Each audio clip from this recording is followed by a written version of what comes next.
Hello, everyone. I am Pratyasa Sinha. I am the founder of my company, Soma Hills. As you can see, this is my company, Soma Hills, and I am the founder of Soma Hills. I'm a private practitioner at my space, Soma Hills. I'm a member of American Psychological Association. My company is registered under Udyam, MSME, Global eMart, Skill India, and NSDC. I'm a private practitioner at the Soma Hills. I'm a psychotherapist at MindZip. And right now, I'm a professional school counselor at Sunbeam School, Varanasi. These are all my certification that I'm a hypnotherapist, I'm a shadow work coach, I have accreditation in CBT, IDPT, DBT, SCT. I have all the accreditation from internationally recognized institutions. Today's topic is about the attachment styles in relationship. Have you ever wondered, like, someone messaged you and, okay, if any of you have been at that place that someone messaged you and you keep on thinking about what that their message mean, or someone messaged you and like someone messaged you, you replied them, and then they left you on scene and you are like contemplating what they are meaning to do. Or if you message someone and they're not replying, have you ever felt very anxious, like what if scenarios kept on playing your mind? If yes, type yes in the chat box. I think I should type yes, because I have felt like this, that I kept on contemplating either with my friends that what they message me, I'm contemplating what this mean to them, what this mean not mean to them. In the previous, like the previous class I have taken on the workshop that I held, that was on shadow work, and I like shadow work and hypnotherapy a lot. Like I prefer that in my sessions a lot, either in taking sessions or in doing workshops. In shadow work, I will just give a little bit just about what shadow work is, because a lot of things that happen with us is the wound, and that wound is formed through the shadow work. You can go on the YouTube and watch that video about the how the shadows turn you into wounds, the abandonment, rejection, and all these things led us to have different kind of attachment styles. We will also talk about some films, some character movies that may you have, like, you have known, and maybe now you can see that character from a different lens. Why do relationship trigger us so deeply? Because somewhere, somehow, it awakens our deepest fears: fear of abandonment, fear of rejection, fear of betrayal, fear of loneliness. It triggers the emotional pain. Somehow, I come across, like yesterday, I come across a video in which there was a doctor talking about that there was case that happened in Chicago, that there was a lady who was having severe heart pain, like very, the symptoms were almost of same of the heart attack. She visited the hospital and she was not able to breathe, and the pain was so severe. The doctor runs whole kind of scans. They found nothing, anything related to the heart attack. Like there was no blockage, no clot in the artery, nothing. When they later interrogated her, they found that she was suffering from a very deep emotional pain, and that pain manifested in their body. The pain shows like this similar thing that was like very much similar and parallel to the heart attack. And the doctor will be very amazed and mesmerized, like how emotional pain do affect our physical health. The bodies interpret that the same thing, the incident that led to heart attack, it feels that the same thing is happening with the body. So it shows that I'm having a heart attack. And when the doctor and the whole test, there was no signs and symptoms of heart attack, like the physical heart attack that happened to us, but there was emotional pain and suffering that lady was having. So it was very interesting video that I came across, and I was like, wow, this can be a thing. Like this is not something a surface level thing ki we talk about how में कि अरे कुछ तो होता है, ऐसा कुछ नहीं होता, because body do listen to our emotions.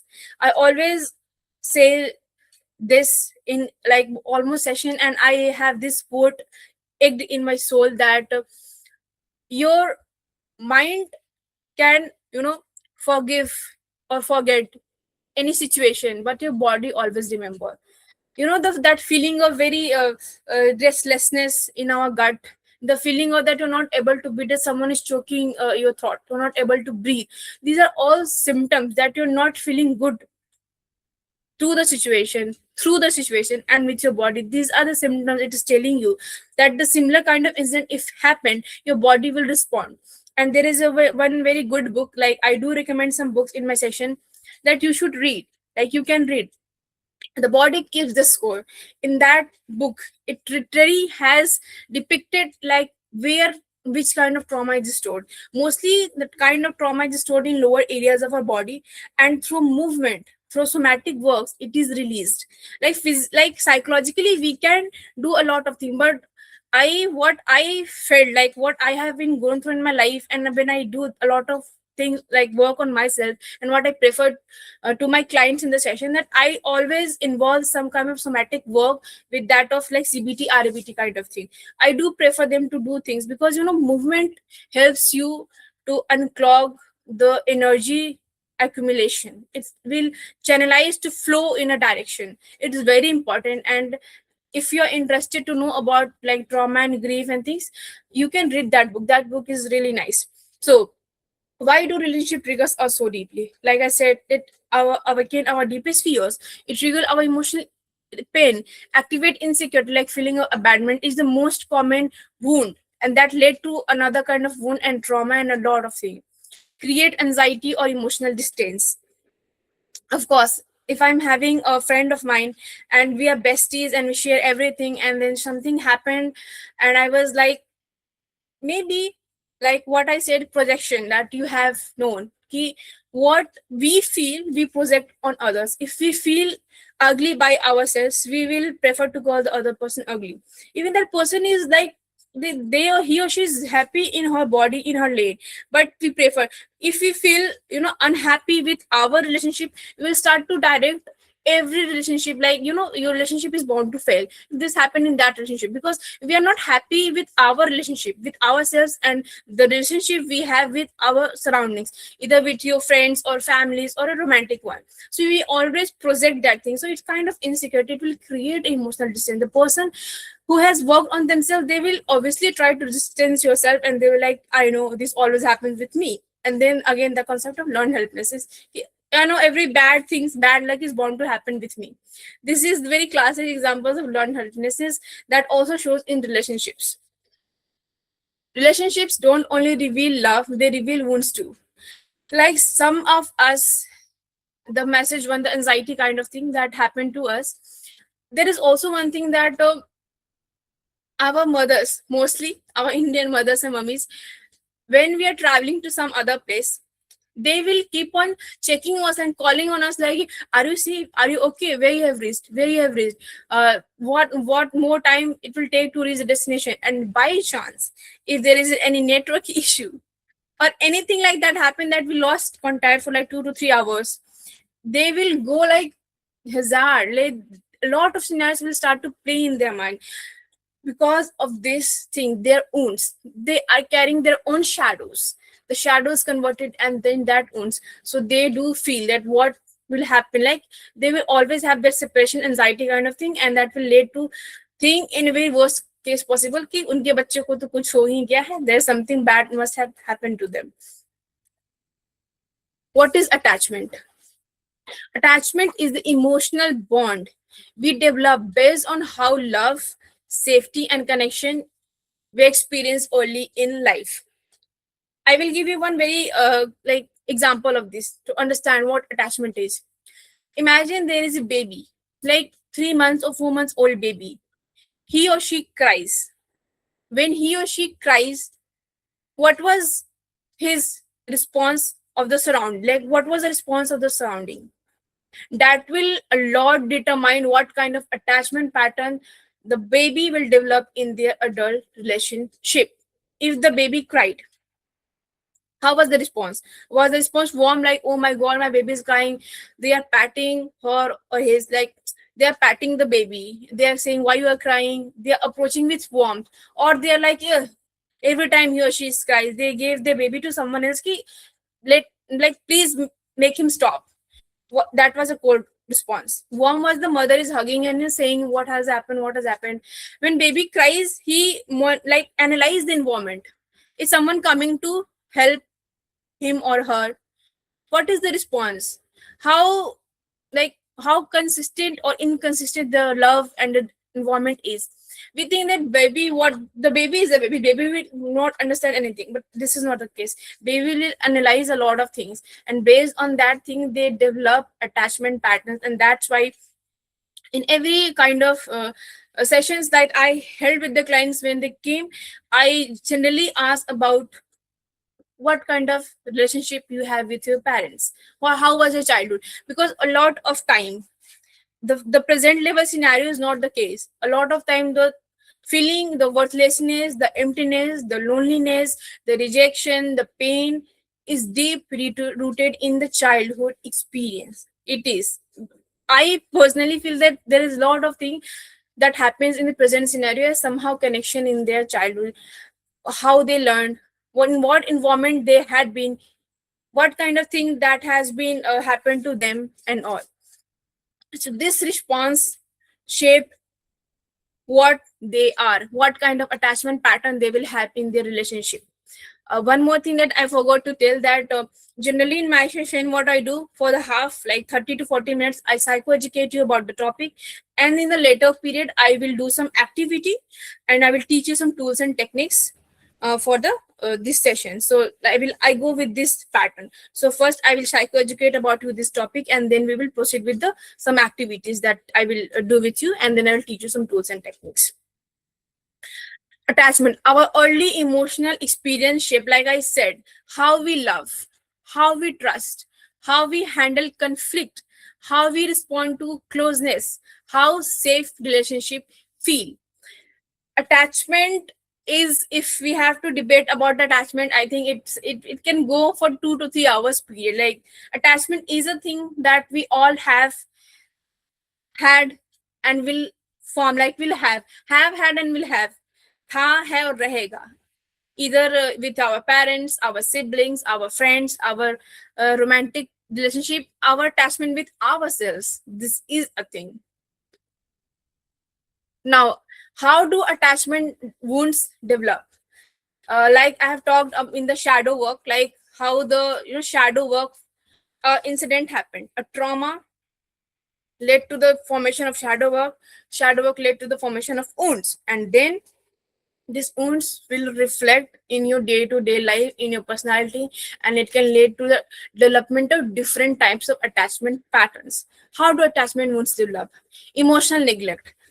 You have been emotionally neglected for a longer period of time, and I have posted on video about this also, that sometimes it happens that a small amount of love, if a person has received inconsistent love, emotionally neglected for a longer period of time, for that person, like in that person's life, if someone enters and showed a like even a like breadcrumb of love and attention, they will cling to them like anything, and they will not leave them. They will like, they will literally, they will say "Ki, I want love." And if the person in front of them is actually a very secure, nice person, the person will suffocate. Because, and sometimes what happens that the person is not even interested in them, they're just being there themselves, the nice person, the kind one, that they talk to everyone with the same enthusiasm, kindness and love. Such type of person who have been emotionally neglected for a longer period of time, they will understand their kindness as a love. They think that this is love, that they love them. It's like they're not like, sometimes, like there was one client who came to me with such kind of like pattern. She was a girl. Her always thing is like she will say ki, that person loves me, everyone does this, this. When I work with her through shadow work and like ACT and like CBT, then I got to know about that there is a pattern, that something very like traumatizing happened to her in the childhood period. Initially she was not very much comfortable maybe in talking in the session, but I somehow got a glimpse that something has happened in her past, that she's not opening up. But later in the sessions, when the sessions proceed, she like open up like anything about her childhood things, and then she herself realized that I'm trying to escape the reality. I was trying to search for this kind of comfort, security, love, because I growing up I didn't get that from my parents. I was not able to get, I was always compared and this and that and that. So of course, When the first step of healing in the healing journey is realizing that you need help, and seeking help is never a shame, never a guilt, never a thing. Please, if you feel that you need help, seek out, reach for whatever you think is like of your choice, of your profession, like your choice of therapist, you think that they are suitable for yours. Go and seek help from them, that you do need help and you deserve healing, you deserve love, you deserve everything. Emotional neglect, inconsistent love, household where mother and father are like showering with a lot of love, when you're going like doing very good, like academically achieving 95%, 96%, and somehow maybe you fall sick, or maybe you were distracted, or maybe any kind of reason, suddenly your percentage drop from 95 to 90%, 95 to even 90%. The love that they were showing to you, 92% to 85, they will literally stop. The love was conditioned. If you do this, I will give you this. So such type of individual, either it a boy or a girl, learn that I need to prove myself, I need to, you know, do a certain thing to get the love. So if something or someone in my life is hard to achieve, that means that is worthwhile. So do so they tend to attract unavailable, emotionally, drainage kind of person in their life. It is sad, but it is how it is. Criticism, I think, constructive criticism, as I say in the last to last session, that I'm giving my feedback form. I will ask you to write what your feedback about this session was, how it was not. A person who has been neglected their whole life, they will take a single no for like, I know this is bound to happen with me. If like you said something about my session, maybe you didn't like some part of the session, I will, because I have worked on myself, I will take in a positive light note. Okay, this thing I need to improve. But the person who is like wounded deeply, they emotionally wounded, they will take a no, like they will see this no like a big no. Like they will start to their single no about their session, they will start to imply in the different area of their life, either their career, their life, their friendship, their romantic relationship, everything. They'll say, I'm bound to fail, I'm bound to this. So no, this is also no, this is also no, this is also no. Rejection, like I said, emotionally unavailable caregivers, emotionally neglect and emotionally unavailable caregivers go hands in hand. Rejection, like of the example that I've said, if you give me a criticism about my feedback, you're giving feedback about my session, maybe you said that session was too lengthy, I will take in and like positive note, okay, the session was lengthy, maybe I have to, go do this part and leave this part. I will think how to make it better. But the person who has been constantly like neglected, inconsistent love, conditioned love, they will take that no, that they're not good at handling the rejection. They will think in a very different lane and way. Unstable environments, chaotic households where the mother and father are continuously fighting. Such kind of the child that grew up in such kind of environment, they are completely blank and shut down. They completely shut down themselves. You may have seen such person during the argument, because I have seen that they do like go completely blank. They become numb.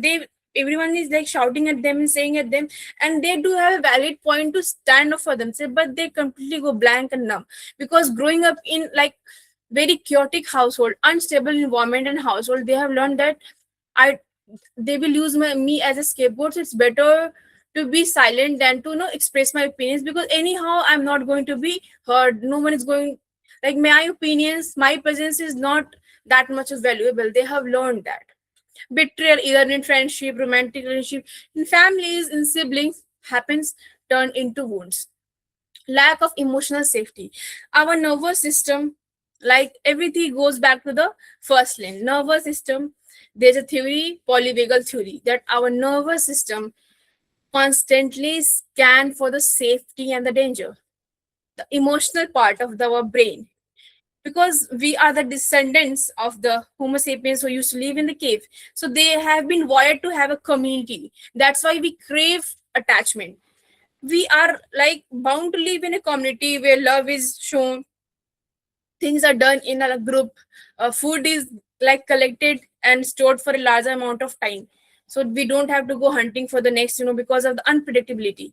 So it always scan for the unpredictability. If they are going to take a bath, they will be in constant state of that, what if an animal attacks us. So even if we relax, so everything is interlinked. So even if we relax, our mind never like go in a relaxed mode. It's constantly scan like what the next thing we have to do, what if scenarios, embarrassment moments that has happened in our life. It constantly replays everything. It will scan, this is safety for me, this is danger for me, I am wired to protect myself.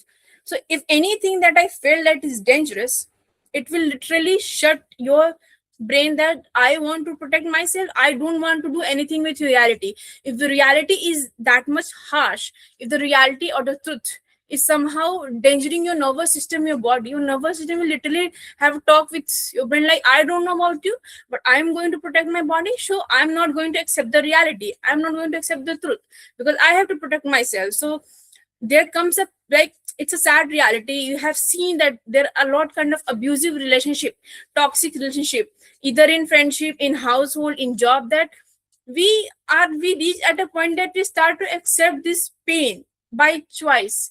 It's okay, like, it's okay what I can do, it's okay I can say, because the nervous system loves familiarity कि ये मुझे पता है, ये बात है, मैं मुझे harsh reality में नहीं जाना कि leaving someone, breaking pattern is a new thing. You're doing a new thing. It's scary, it's unfamiliar, and my nervous system hates unfamiliarity and likes danger. So it will do anything in its vicinity to protect itself, to be in the comfort zone.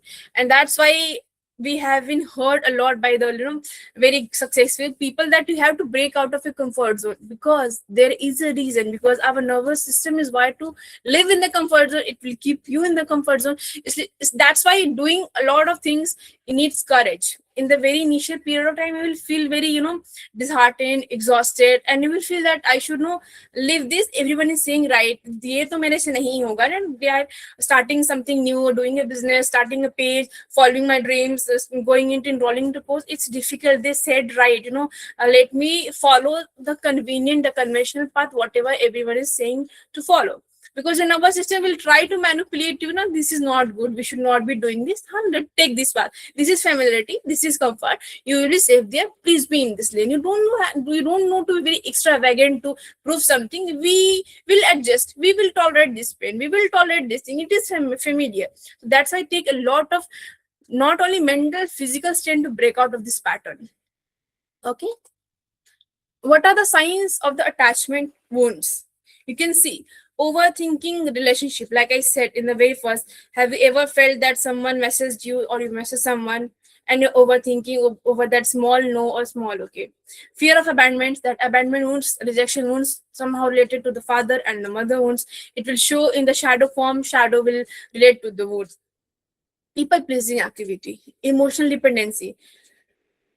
But I would like to add one more dependency, that is physical and financial. That is somehow it will, like, it is a dominoes effect. Financially we are dependent on someone. I'm giving example, financially you're dependent on someone. So if you're going to ask them about what you want to, like, you want to buy a book, you want to buy a cloth, example, you want to buy a cloth, you're financially dependent on someone, either it's your parent or your, like, your siblings or you or your husband. You have to go to ask for them. They will, according to their mood, according to their need, will dictate you that this is not the right thing, this is not the right way, this is not the right time. Now you suppress that need, that thing that I want this thing, that need will also convert into shadow, because in the shadow is the formation of the feeling that you suppress for the very long time. Maybe the need to feel loved, the need to feel to be pretty, emotion, the happiness is suppressed. It will take a formation of shadow. That shadow will form into the wound, and then wound will show in your different kind of relationship. This is how it works. Fear of intimacy, it mostly happen in the one attachment. We'll talk about like in this slide only, after this slide. Difficulty trusting. You have seen some person that they feel insecure and they like have this insecure habit कि वो सब पे शक करेंगे.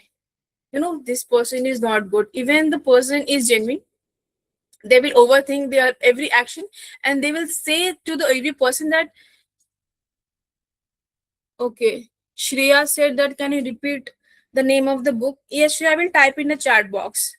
The body keeps the score. You can read. There is one more book that I will suggest you to read. That is attached. I will type in the chat box. It is one of the, like, I love this book so much that I keep on going back to the pages. That in that book, every line is worth underlining with the highlighter. The book is attached book. It has depicted different kinds of attachment styles. They have given a lot of cases that they tackled. The person name was, I have my this book with myself. If you can see this book attached, Dr. Ami Levin and Rachel S.F. Heller. This book is really, like, it's very good. It's very nice book. You can have this book. You can read this book to know more about yourself, because after reading this book, I get to know a lot more about myself, my pattern. Initially, I was thoughting something else, but after reading this book, I was very clear that what kind of pattern I have. Jealousy or insecure. Now coming back to the science of attachment wounds. Jealousy or insecurity, emotional withdrawal, needing constant reassurance. It comes in the anxious attachment style. Fear of vulnerability, avoidant. Adult relationship reactions often have childhood emotional roots. Like I said, you can type in the chat box if you resonate with any kind of the wounds. The wounds are overthinking relationships, fear of abandonment, people pleasing, emotional dependency, fear of intimacy. In intimacy means going close to a person, not only physically, emotionally, intellectually, and mentally, opening up to themselves, having trust issues, difficulty trusting, jealousy or insecure, emotional withdrawal. That sometimes you feel very happy and then you go into spell like, oh my god, something bad will happen. So let me, I don't want to engage, like how introverts mostly do. They feel okay. Needing constant sorry. Which kind of wounds you think you most relate to? If you're comfortable, you can type in the chat box. My session aims to, make you more comfortable with the things. There is a lot of fear of speaking to in the public, on the plethora, on the platform. So I try to, I try to do that here. This is very safe space.